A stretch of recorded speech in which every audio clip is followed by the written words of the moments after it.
Tell me what's working such that you're producing so much business. In the last 12 months, you're over 110 units. It's the accountability. For me, it's all systems. Having a 38 touch plan where 38 times a year, everybody in mine or my team's database is being touched in a positive way.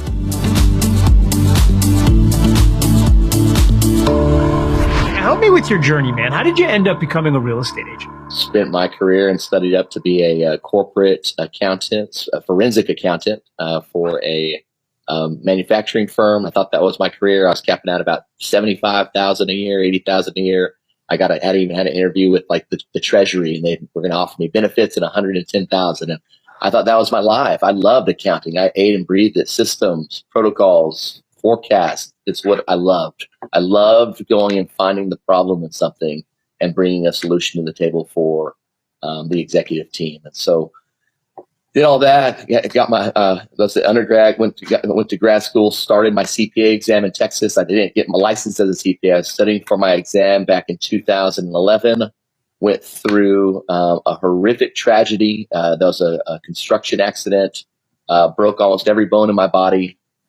Couldn't do accounting anymore. I was in a body cast for about 7 months, and they said, no more accounting for you. I tried to go back a year after recovery and just couldn't do the work anymore. Couldn't be on a computer 60 hours a week. What was the accident, man? Like you say, what happened? Yeah, it was a construction accident. Me and my best friend in the whole world, we stepped out. She was the one that I thought I was going to marry, and her and I lived on the fourth floor of an apartment complex. I lived there for 2 weeks, didn't even have couches in there. Stepped out to the balcony, the whole thing collapsed under my feet. The only thing that saved my life was an air conditioning unit. And again, I'm a testimony. Yeah. You fell 4 stories. I did.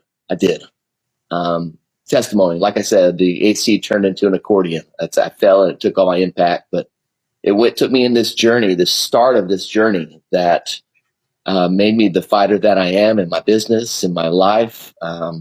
I don't give up on things. I don't let any situation jump in front of me that says, Michael, this is your destiny.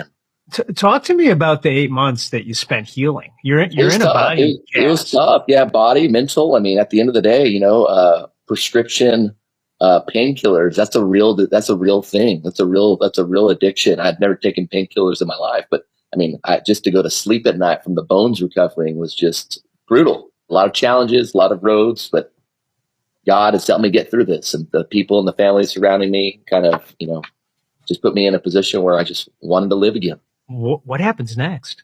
So I'm in the second basement of the hospital that saved my life. The only thing around me are white walls, a plant in the corner, and the lady that comes and changes the trash once a week. That's my only communication with the outside world as a construction accountant for a hospital. And so I'm there. I gave it a year. I'm a year into it. I'm on my laptop. I start my week on Monday, and I was pretty much finished with my work by Tuesday. And I had to chill for 3 days in this white office, working on my hoops in the trash can. I mean, doing whatever I could do to stay busy.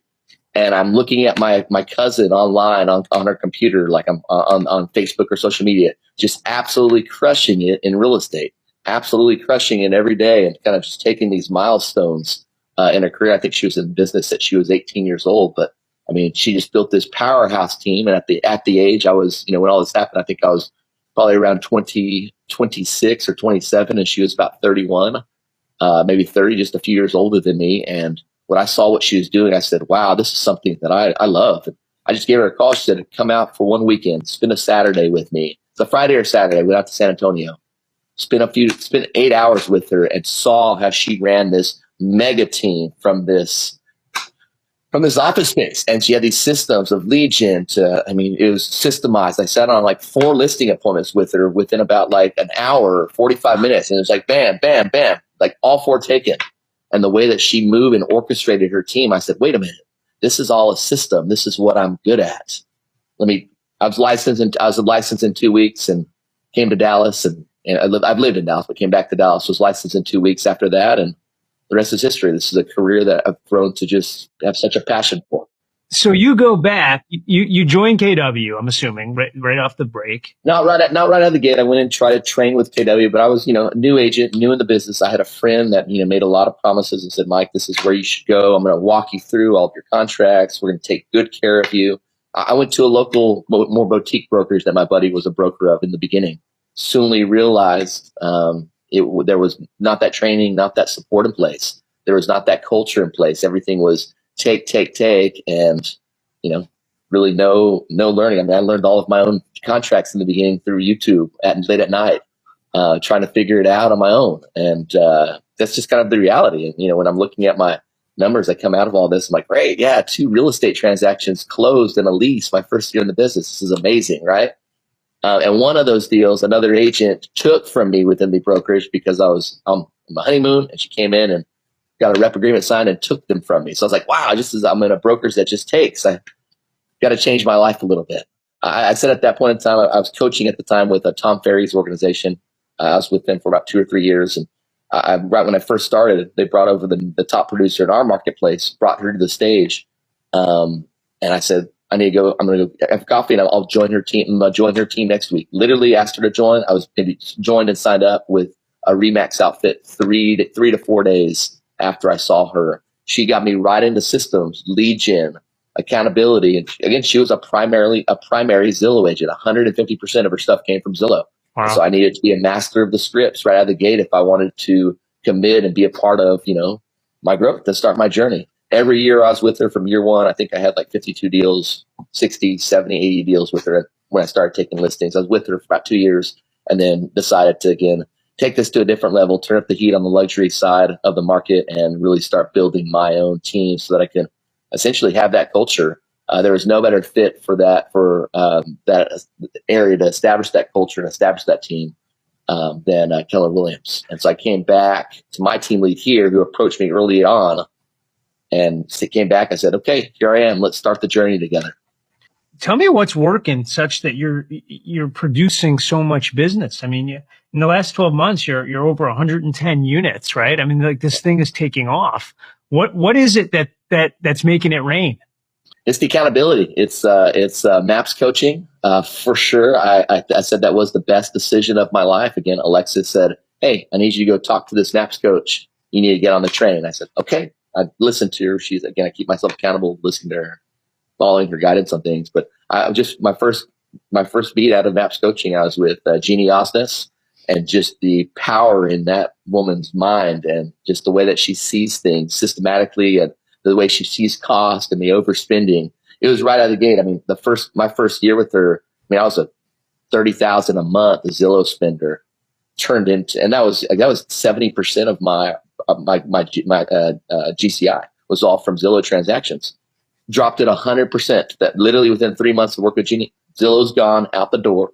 Never spent another dollar on Zillow again, and converted and started getting into systems that make 60%, 70% of my GCI now directly from my SOI, directly from my team members' SOI. Tell me about that, then. How does that work? For me, it's all systems. Some of these systems, by the way, I took from your program over at Metrics out of Phoenix. So just some of the things that other top producers were doing there, I made my own little systematic changes to it, and had a lot of success on it. But just on the SOI piece, having a 38 touch plan where 38 times a year, everybody in mine or my team's database is being touched in a positive way. We're sending 4 very powerful gifts a year, 4 calls a year, 12 newsletters, 10 testimonial cards that are going out when we have really big closings within their area and within their neighborhood, reminding them the power that we have in this metroplex. Let me hit you on this. You said 4 powerful gifts. Give me a couple of examples of some cool gifts. Oh man, the best thing of my biggest return, my biggest ROI last year was my pecan pie from Houston, Texas. Goody Bakery. It comes in a wooden container. Every year, last year I sent 250 pies out with my logo branded on it, saying, thankful for being in your life, or a part of your life. And it was, Michael, will you send me a pie? I love a pecan pie. I'll send it to you tomorrow, Jason. Give me the address. It's the best you ever had. It's crack pie. I can't wait for this. All right, so you got the pecan pie. What else you got? Give me another example. The fun little things for the kids, especially, we'll mix around some VIP gifts. But out of the 4, it's like a big, just fun Easter kind of gift around Easter, something around, 4th of July or Labor Day weekend. And then something on their, anniversary of them closing on their home with us. If they weren't a client, I love that. Yeah, if they weren't a client of ours, and we're just in our sphere, center of influence, we'll do something fun, at another time of the year, maybe in the beginning of the year after New Year's. Just letting them know that we'll think of them, whether it's a co-branded box of cookies with a nice tin that has our logo on it, saying thank you for being a part of our circle. Tell me about these 4 calls. Is there anything important about them, or is it just important that I make the quarterly phone calls? Oh, it's important. It's again, it's your database. It's your data bank. It's protecting us not being in a position that we all have been in, where we start loading up social media and our second cousin Charlie just closed on his $800,000 house with somebody from EXP. Yep. Trying to prevent that. It's always taking that action to, you can't be disappointed in that if you didn't take the action to stay in front of, cousin Tony or Joey every step along the way. So making those calls very intentional, not just about, hey, this is what the market's doing. This is about market updates. Hey, I'm calling because it's been a long time since we talked. Just want to see how you and your family are doing. Having that personal tie to let them know that you care. More human. I love that. All right. Newsletters, 12 of them. What's in a newsletter that matters? What's the 1 or 2 rules for a newsletter? So for mine, it's all about market statistics. What is the market doing? For ours, Brandon, we always have video content right out front, talking about, again, kind of a recap on that market, on what that market change is doing or what that market shift is doing, just some kind of that nice, short informational piece. We give a screenshot of important events hitting in that month here in the Dallas-Fort Worth area, letting people know that we're, knowledgeable of our local area and fun things that are, coming up and things. If there's one of our team events or a big event that we're hosting, again, this year we've committed to 4 SOI team member events where we have all of our past client events 4 times a year now, something fun. Those events will be on there. And then just at the end, just showing a quick snapshot of how we're crushing it at every part of the market, whether it's at a $25 million listing or a $200,000 property. We want to let everyone know, hey, we're diverse. We diversify and we bring value at all price points. What about these 12 testimonial cards? Or 10, sorry. What's a testimonial card?